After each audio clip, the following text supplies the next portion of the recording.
અમદાવાદના આશ્રમ રોડ પર નવગુજરાત કોલેજ પર એબીવીપીએ વિરોધ પ્રદર્શન કર્યું। એબીવીપીના કાર્યકરોએ વિરોધ કરીને આવેદનપત્ર આપીને રજૂઆત કરી।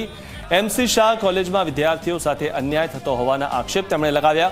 કોલેજમાં કેન્ટીન અને જીમ સુવિધા હોવા છતાં સુવિધા ન અપાતી હોવાના આક્ષેપ કરવામાં આવ્યા છે।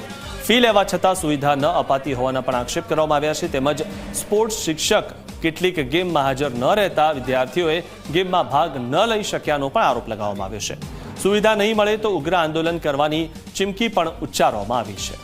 જ્યારથી બી અમે આ કોલેજમાં એડમિશન લીધું છે ત્યારથી આ કોલેજમાં આ વસ્તુ જ ચાલી રહી છે।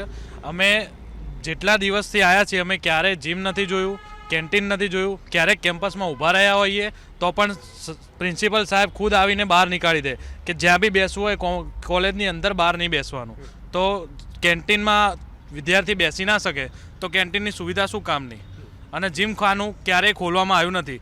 અમે ક્યારેક રજૂઆત કરી છે તો પણ અમને નકારવામાં આવી છે કે તમે જીમ ખાનાની આ રજૂઆત ના કરશો, અત્યારે હાલ નહીં ખુલે।